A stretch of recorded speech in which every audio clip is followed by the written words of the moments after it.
Sur ce podcast, je te propose un truc. Tant que je suis dans tes oreilles, tu fais quelque chose de bien pour toi. Tu peux ranger ta chambre ou ton appart, et si t'es pas chez toi, tu peux te redresser. Ça va te faire du bien. Vas-y, redresse-toi. T'inquiète, c'est pas bizarre, personne ne sait que je te parle. Je m'appelle Elio, c'est moi ton hôte, et je te souhaite un excellent épisode. Tu vois, ce jour où ton prof il arrive dans la salle de classe et il dit aujourd'hui on va regarder un film, et que toi du coup t'es trop content. Et ben c'est exactement le cas aujourd'hui. On va regarder un film, et ça tombe bien parce que je suis malade.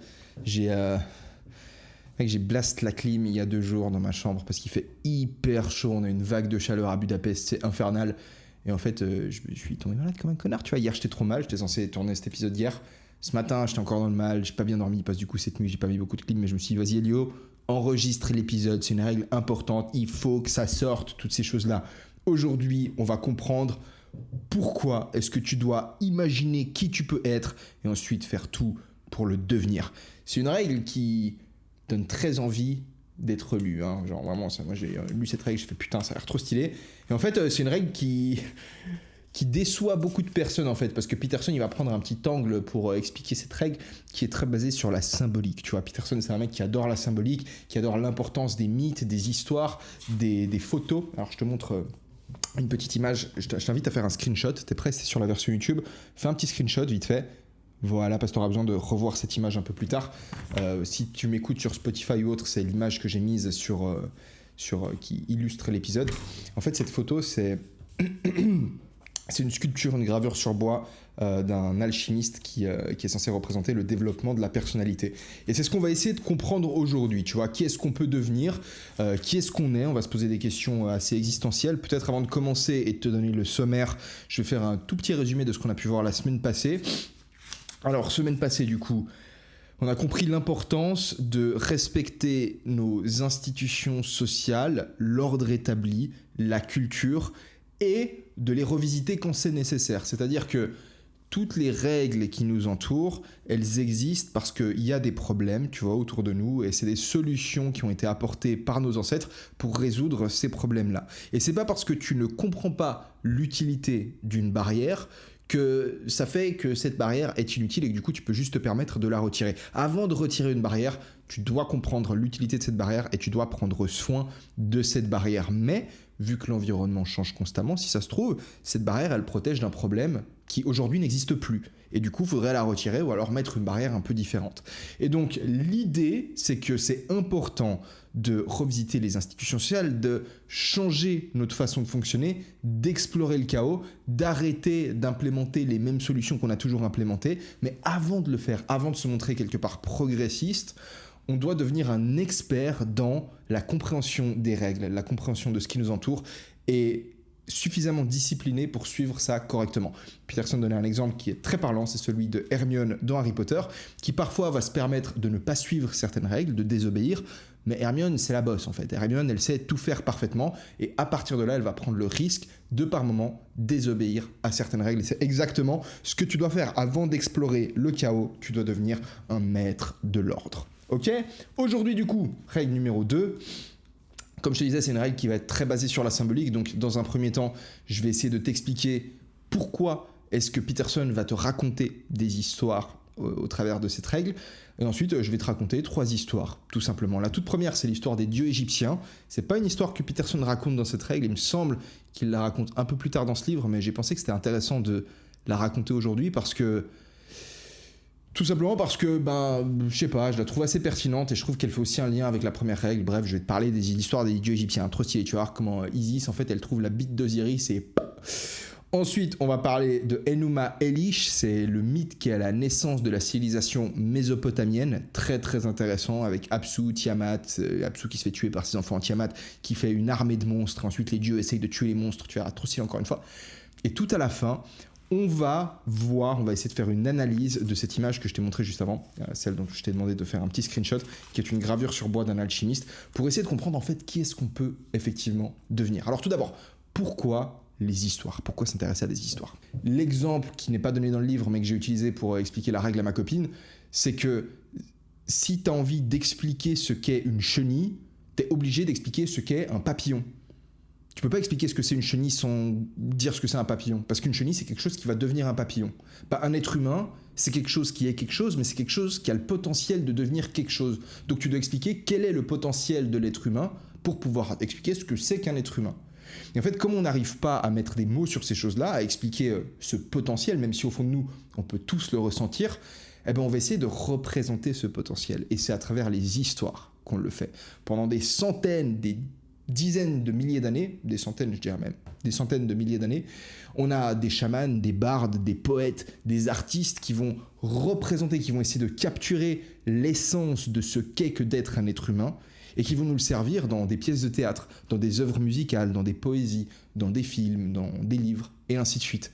Parce que c'est plus facile en fait de le faire comme ça que d'expliquer le phénomène de façon, entre guillemets, objective. Tu vois, imagine des enfants qui jouent à papa et maman, bah, ils vont se comporter comme un papa, comme une maman, pas comme papa ou comme maman, comme un papa et comme une maman. C'est-à-dire que la petite fille, elle va observer sa maman, mais aussi les mamans des autres de ses amis, et elle va essayer de comprendre quel est l'élément commun qui fait qu'une maman est une maman, et elle va incarner l'esprit de la maman au moment où elle joue à papa et à maman. Mais si tu demandes à cette petite fille de lui expliquer ce qu'est le concept de maman, en fait, elle va pas être capable de mettre des mots dessus. Bah, c'est pareil, tu vois, donc on se raconte des histoires. Et à travers ces histoires, quand nous on les regarde, bah, on peut se sentir inspiré et on a envie d'imiter. De nouveau, les enfants, tu vois, quand ils regardent un dessin animé, ils ont envie de faire pareil que ce que le héros y fait. Bah, c'est le but de ces histoires, elles nous poussent à l'imitation. Et dans ces histoires, en fait, on va essayer de dépicter ce qu'est un être humain, mais en prenant à chaque fois les éléments les plus... Comment dire ?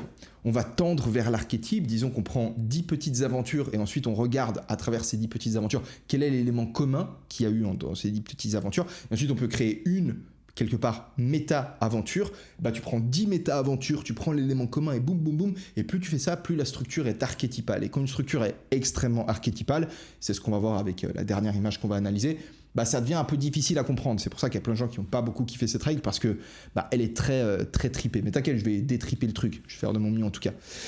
Bref, tout ça pour dire qu'on va s'intéresser aux histoires parce que ces histoires nous donnent des indices sur ce qu'on pourrait devenir. Tu sais, il y a un mec qui s'appelait Socrate.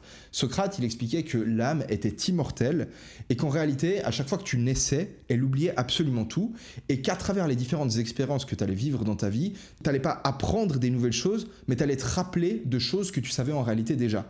Et Peterson, il fait un lien entre Socrate et le concept d'épigénétique, qui est ce domaine qui explique que tu as des gènes dans ton cerveau qui sont latents, c'est-à-dire qui ne sont pas exprimés, et que en vivant des nouvelles expériences, tu vas permettre à ces gènes de s'exprimer et de coder pour des nouvelles protéines, et en fait, tu vas développer, tu vas gagner l'accès à des circuits dans ton cerveau qui, en réalité, existaient déjà. Mais tu as besoin d'avoir vécu certaines expériences ou d'avoir entendu certaines histoires pour que ce truc-là naisse. En gros, au fond de toi, t'es un petit peu un guerrier, t'es un petit peu un amant, t'es un petit peu un pirate, un dirigeant, un rebelle, t'es un scientifique, t'es un aventurier, t'es un petit peu de tous ces trucs, mais tu le sais pas. Et donc tu vas regarder des histoires pour te sentir inspiré et avoir envie d'imiter ces choses-là. Les histoires t'inspirent parce qu'elles parlent à un truc qui existe au fond de toi. C'est comme si, tu vois, quand tu joues à un jeu vidéo, t'as la map, et bah t'as une partie qui est grise de la map. Bah cette partie grise, t'y as pas accès, mais tu vis un truc à un moment donné dans le jeu et boum, t'as accès au truc. Mais ça existait déjà avant. Tu vois, c'est le même truc. Il y a un petit lien que je pourrais faire parce que j'ai appris que demain, ça allait être le 20e, sauf erreur, anniversaire du génocide, de la fin du génocide rwandais. En gros, ce qui s'est passé au Rwanda, c'est que bah, les Belges sont arrivés, ils ont classé, je sais pas si la classification existait déjà, mais ils ont créé 3 ethnies. Ils ont dit, okay, vous êtes tout petits, on va vous appeler les Twa. Vous êtes moyens, on va vous appeler les Hutus. Les plus grands et les plus clairs, on va vous appeler les Tutsis. Et en fait, quand les Belges se sont barrés, ils ont placé les Tutsis dans les positions, entre guillemets, administratives supérieures. Tu vois, les Tutsis qui représentaient environ 20% de la population. Et ce qui s'est passé, c'est que bah, y avait un sentiment chez les Hutus qui était là en mode, bah, on se fait un peu baiser par les Tutsis, tu vois. Et à un moment donné, tu as un Hutu qui est devenu président. Ce Hutu président s'est fait assassiner, il s'appelait Habyarimana. Son avion, il s'est fait shooter à la roquette. Et suite à ça, tu as eu un des plus grands génocides de l'histoire, un truc absolument horrible parce que c'était en 1994, donc 94 pour mes auditeurs français. Parce qu'en fait, les gens ont fait ça à la machette, tu vois. Et ça s'est fait sur une période extrêmement courte où il y a eu des... Mais tu vois, je crois que c'est Stromae. Tu sais, la chanson de Stromae, Papa Outé. En fait, le daron de Stromae, il est mort dans le génocide rwandais, si je me trompe pas, parce que je crois que Stromae est rwandais. Bref, en gros, méga génocide où les Hutus, ils ont massacré les Tutsis, tu vois. Bah, en gros, le lien que je fais avec ça et l'épigénétique et ce que tu peux devenir, c'est que tu as un circuit au fond de toi, dans ta tête, qui est le circuit du génocide. Parce que le circuit du génocide, c'est quelque chose qui peut être utile dans certains moments.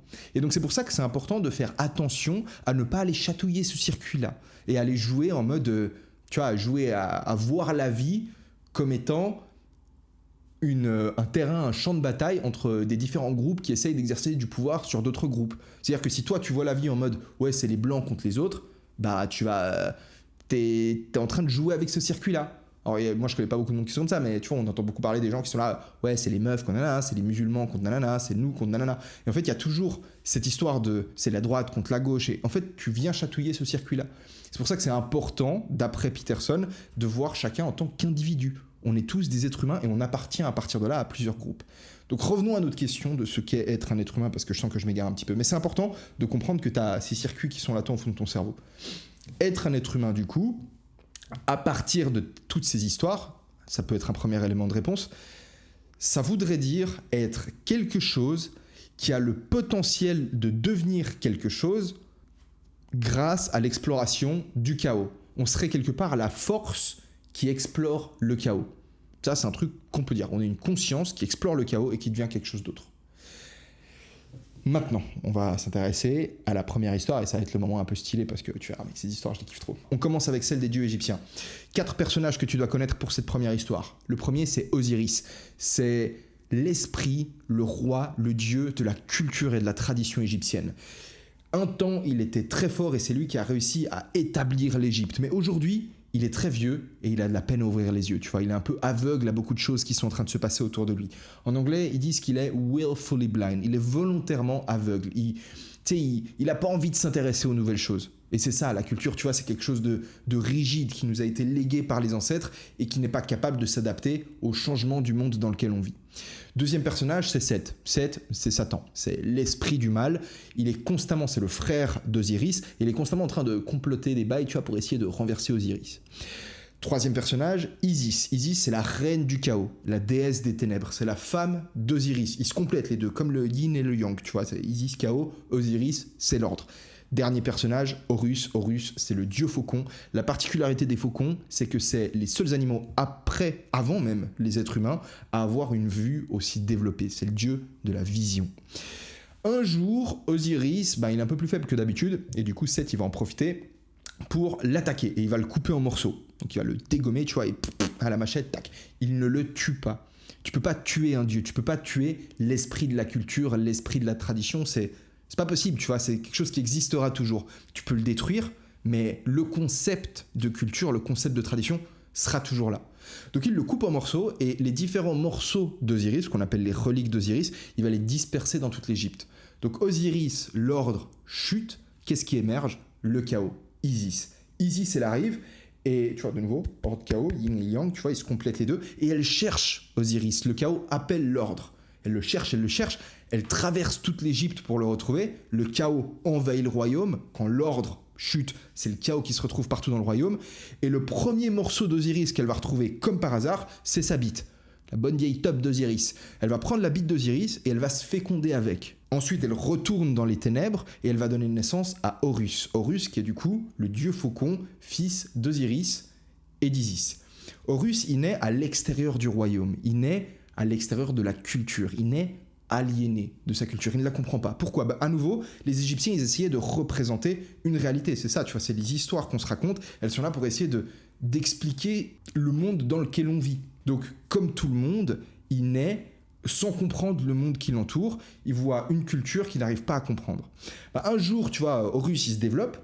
Petit à petit, tu vois, il grandit, il fait des pompes, des tractions, tac, tac, tac. Et il sort des ténèbres pour aller combattre son oncle Seth. Parce que Horus, contrairement à Osiris, donc à son père, il a l'œil ouvert. Donc il peut voir le mal qui existe. Et c'est ce qui lui donne ensuite la possibilité d'affronter le mal.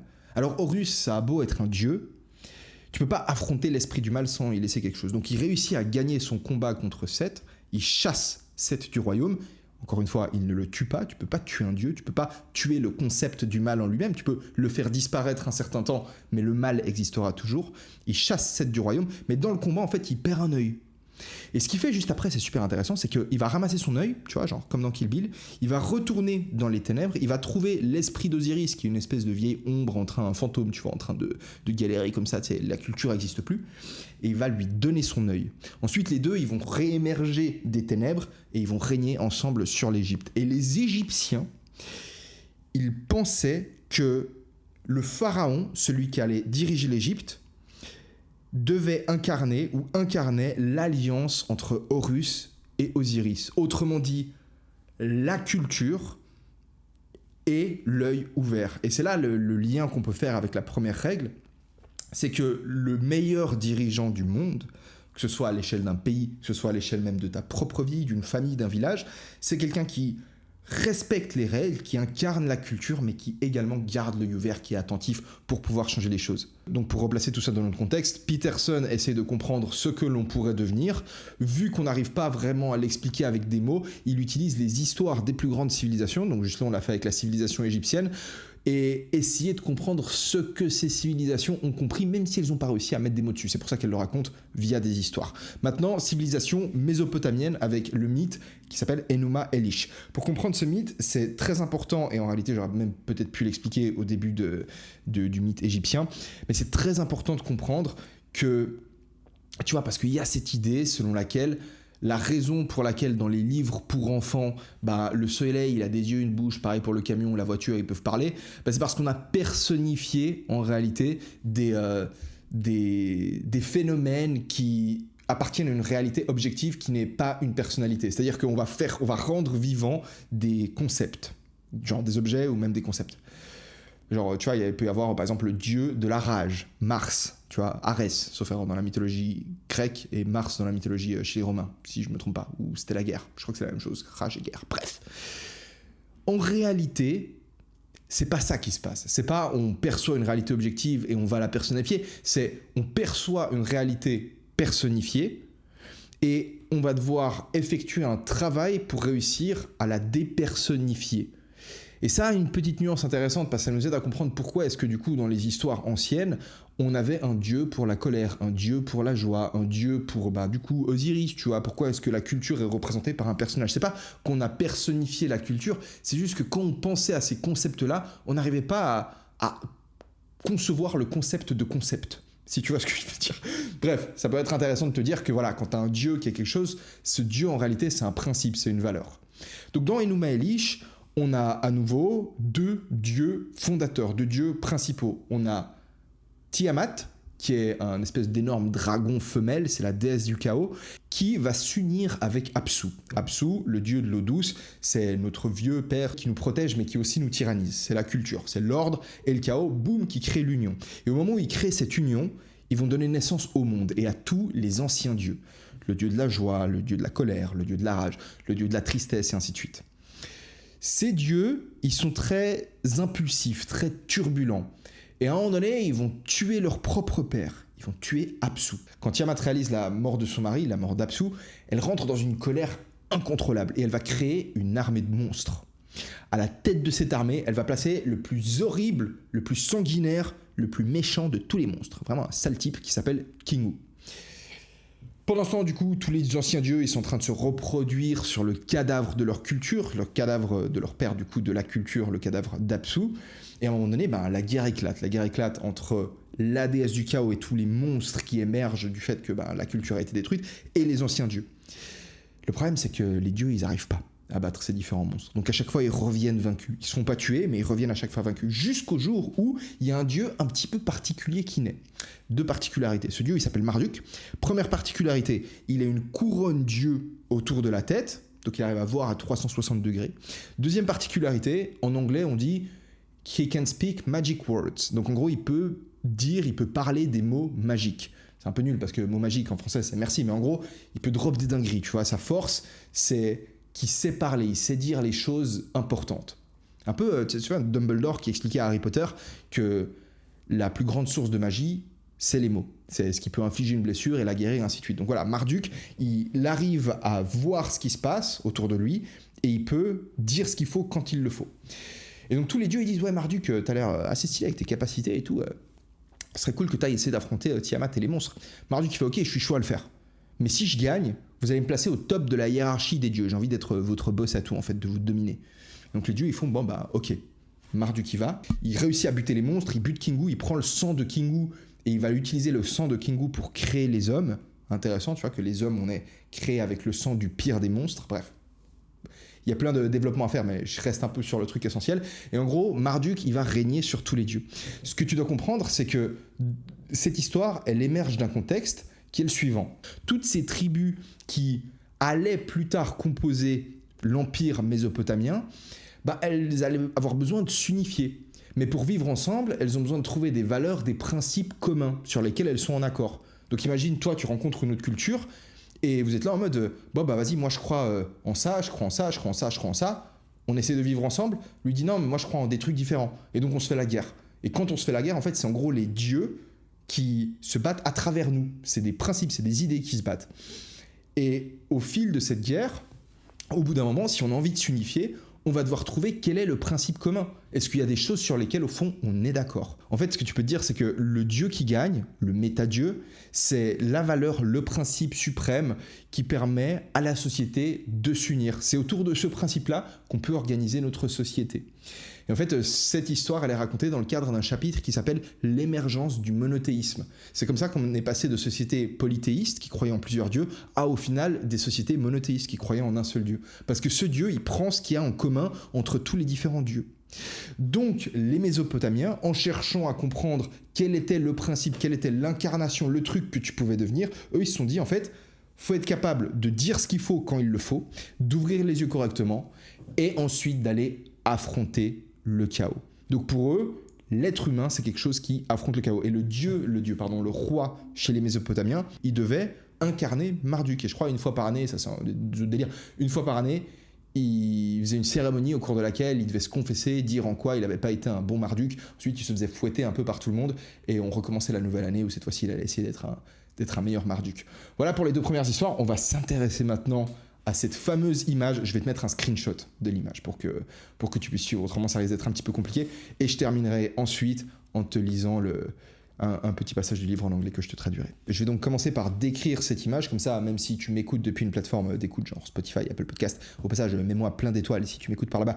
Eh ben, tu vas comprendre de quoi il est question. L'image se lit de bas en haut. Il y a 3 éléments principaux. Premier élément, à la base de l'image, tout en bas, une sphère avec des ailes. Deuxième élément, un dragon qui est placé au-dessus de la sphère. Troisième élément, une énorme sculpture humaine avec 2 têtes, une tête d'homme et une tête de femme. Du côté de la femme, tu as une lune, du côté de l'homme, tu as un soleil. L'image s'intitule Materia Prima et Peterson nous explique que l'alchimiste qui a gravé cette image, il essayait de représenter ce qu'était le développement de la personnalité. Materia Prima, donc le nom de l'image, pour les alchimistes, c'était la substance fondamentale de laquelle émergeait l'esprit, mais également la matière. Pour les alchimistes, il y a tout qui vient de materia prima. Pour les alchimistes, encore une fois, materia prima, c'était cette sphère que tu vois sur la base de l'image, donc une sphère avec des ailes, qu'ils appelaient la sphère du chaos. Ils associaient également cette sphère au dieu Mercure. Mercure, c'est la version romaine du dieu grec Hermès. Si tu as vu Hercule, tu te souviens que Hermès, c'est le petit dieu avec des petites ailes, comme ça, il a aussi un petit casque avec des petites ailes, c'est le messager des dieux. Donc en gros, pour ces alchimistes, il y a tout qui émerge. Si tu lis l'image, à nouveau, c'est une interprétation de l'image, évidemment. C'est comme une interprétation littéraire, là, c'est une analyse. Je me souviens, on avait un cours comme ça au lycée qui était grave cool. C'était Histoire de l'art, où on faisait des analyses d'images, j'aimais bien. Mais en gros, absolument tout, l'esprit comme la matière, émerge de materia prima, qui est la sphère du chaos, qui est associée au dieu Mercure et donc au messager des dieux. Donc l'esprit et la matière émergent d'un message des dieux. Le développement de ta personnalité commence par ce moment où tu es pris d'intérêt par quelque chose. Exemple, tu tombes amoureux de quelqu'un, tu es pris de passion pour un problème économique, un problème politique, un problème technologique, scientifique ou alors une certaine forme d'art.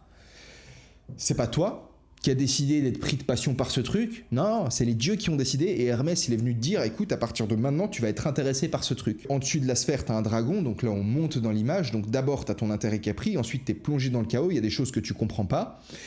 Mais tu vas subir une transformation au fil que tu essayes d'atteindre ce truc-là. Genre, tu tombes amoureux de quelqu'un, tu vas faire des trucs parce que cette meuf, elle t'intéresse, etc. Que tu réussisses ou non à te mettre en couple avec cette fille, tu vas être transformé dans le processus. Toi-même, tu vas grandir, ton esprit va grandir, mais tu vas aussi en apprendre un petit peu plus sur le monde qui t'entoure. l'esprit va se développer, la matière, le monde qui t'entoure, va également se développer. Et donc, tout commence par, du coup, un message des dieux. T'es plongé dans le chaos, donc t'as le dragon au-dessus. Mais à travers cette traversée du chaos, c'est la 3e étape d'évolution, tu vas devenir Rébis. Rébis, c'est cette figure, du coup, moitié homme, moitié femme. Tu vas avoir ta personnalité qui va se développer pleinement. Et on a cette idée selon laquelle la personnalité la plus développée, c'est pas une personnalité qui est essentiellement masculine ou féminine, c'est un équilibre entre les deux.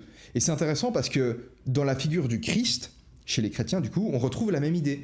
Le Jésus, tu vois, c'est pas un mec extrêmement masculin. Tu sais, il a les cheveux longs, il a une robe, il fait des bisous aux Romains. Il est très équilibré, si tu veux, dans ces deux énergies, masculine et féminine. Alors, je sais que sur ce podcast, je t'en ai pas énormément parlé. C'est un truc dont je parle beaucoup dans mon Reboot Camp parce que y a des concepts qui sont clés qui viennent de David Deida. Je te recommande de lire un peu du David Deida, c'est très intéressant. Mais en gros, la personnalité complète émerge du fait de porter tes couilles et d'aller vers un truc qui t'intéresse. C'est ça en fait le message quelque part qu'il y a dans cette image. À titre personnel, cette image elle me parle beaucoup, tu vois, parce que à plusieurs reprises dans ma vie, j'ai été intéressé par certains trucs, mais j'ai laissé le temps passer et au final, le truc a commencé à m'ennuyer et je l'ai abandonné. Genre j'ai eu plein d'idées de projets, de trucs sympas que j'aurais pu lancer. Je le fais à moitié ou je le fais pas parce que je suis perfectionniste, parce que j'ai peur de l'échec, donc je passe mon temps à planifier plutôt qu'à entreprendre des actions concrètes pour mener le projet à bien. Et 3 semaines, 3 mois plus tard, le truc m'ennuie et du coup je passe à quelque chose d'autre. Mais en fait, le message que tu dois retenir, c'est qu'à un moment donné, tu as Hermès qui va venir te parler, il va dire les dieux ont décidé que tu allais être intéressé par ce truc, et à partir de là, tu as une espèce de tranche temporelle où tu vas avoir 2 semaines où tu vas être intéressé par ça, et ensuite ça va s'estomper.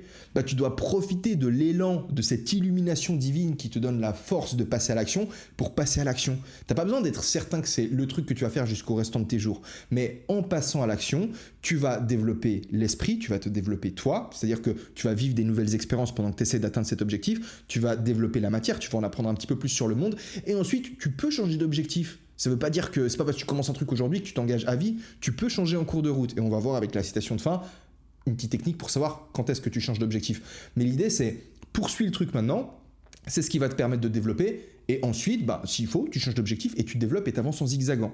Mais ne reste pas immobile, ta personnalité se développe via le passage à l'action, et tu dois passer à l'action quand les dieux illuminent ton chemin et te demandent d'aller dans une certaine direction. Je la trouve vraiment cool, et il y a un lien qui peut être fait entre cette image et le vif d'or dans Harry Potter. Alors, il y a très certainement plein de gens qui l'auraient remarqué, la sphère du chaos, elle ressemble énormément au vif d'or. Et Peterson pense que J.K. Rowling, elle s'est inspirée de ce symbole, donc de la sphère du chaos, pour créer le jeu, le Quidditch. Donc en gros, le Quidditch, c'est un jeu où ils jouent avec des raquettes, et ils essayent de... Chaque joueur, si tu veux... je connais pas les règles exactes du Quidditch, je suis pas hyper à fond dans Harry Potter, mais en gros, c'est comme, imagine un match de foot, et pendant que tous les joueurs jouent au foot, t'as 2 joueurs qui sont particulièrement rapides, particulièrement attentifs, qui sont les meilleurs joueurs, entre guillemets, de chaque équipe, qui vont devoir essayer d'attraper une petite boule, une petite sphère ailée qui ressemble exactement à la sphère du chaos. Et celui qui réussit à attraper cette sphère, il rapporte 150 points pour son équipe. Et généralement, 150 points, c'est assez pour gagner la partie. Et ce vif d'or, encore une fois, c'est le truc qui attire ton attention, qui pour une raison ou une autre, tu vois, tu vois le truc, t'es fixé par le truc et t'essayes de le poursuivre et t'essayes de le choper, tu vois. C'est... Il y a plusieurs façons d'interpréter, de lire le truc, si tu veux, c'est assez profond, c'est assez difficile pour moi de réussir à mettre des mots dessus, donc je reconnais mes limites et je m'arrête ici. Mais la raison pour laquelle Peterson fait beaucoup de liens à Harry Potter, au final, c'est peut-être intéressant de dire, c'est parce qu'il explique que c'est un phénomène culturel qui a dominé le paysage du cinéma, qui a dominé la littérature pendant quasiment 6 ans. J.K. Rowling, elle est plus riche que la reine d'Angleterre, elle a réussi à remplir des stades avec des enfants pendant qu'elle lit un livre. T'as des enfants de 12 ans qui font des files pendant des heures pour acheter des énormes livres comme ça.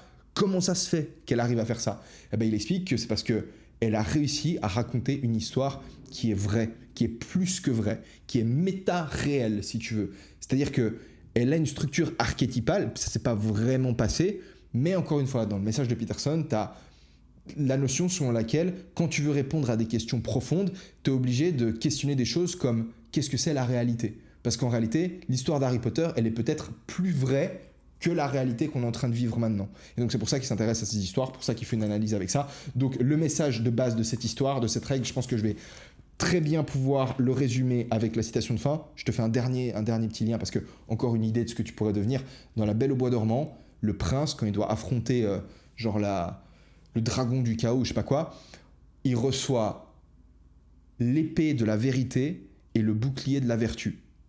Et donc voilà, si tu veux affronter le chaos, donc partir à l'aventure, il faut que tu t'armes de la vérité, de la vertu, que tu gardes les yeux ouverts, que tu dises que tu aies des mots puissants, que tu respectes ta culture. On a toutes ces notions-là pour pouvoir affronter le chaos. Et c'est à travers ça que ta personnalité se développe et que tu deviens un être équilibré.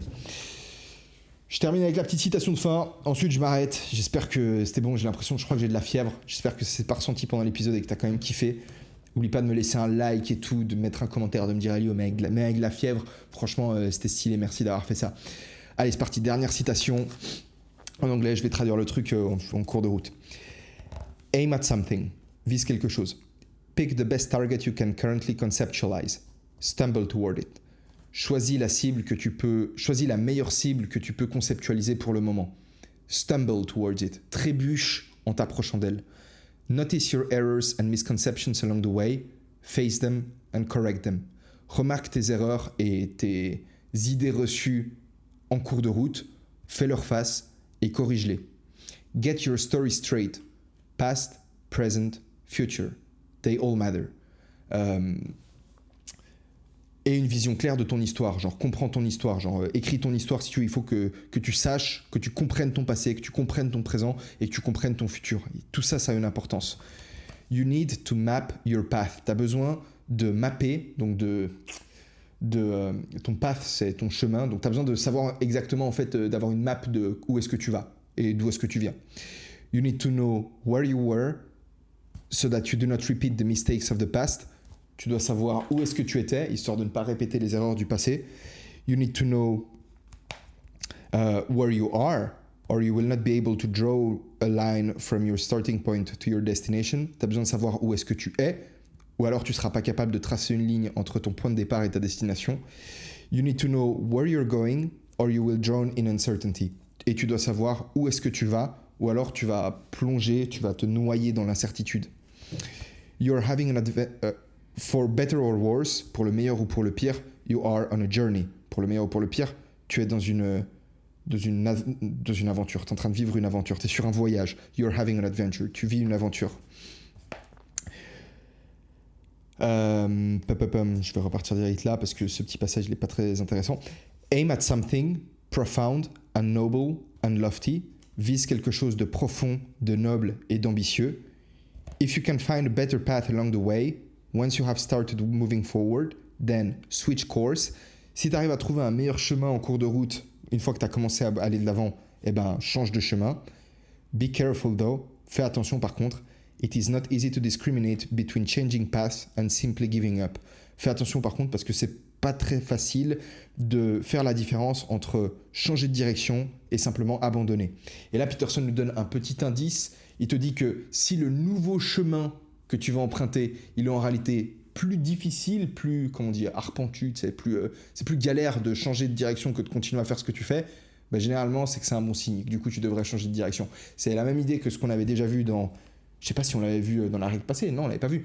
C'est cette idée qui s'appelle In sterquilinis invenitur, un truc dans le genre, in filth it will be found, cette idée selon laquelle ce que tu as le plus envie de trouver se trouve là où tu as le moins envie de chercher. C'est pour ça que les chevaliers de la table ronde, au moment où ils veulent chercher le Saint Graal, ils vont tous rentrer dans la forêt par l'endroit le plus sombre. Parce que, de nouveau, il y a toujours, c'est plus tu vas dans un endroit sombre, plus tu as des chances de trouver ce que tu cherches réellement. Pour ça qu'il y a toujours un dragon avec la princesse. Pour ça qu'il y a toujours de l'or avec le dragon.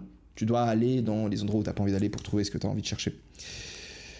In this manner, you will zigzag forward.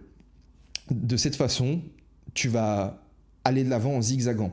It is not the most efficient way to travel, but there is no real alternative, given that your goals will inevitably change while you pursue them, as you learn what you need to learn while you're disciplining yourself.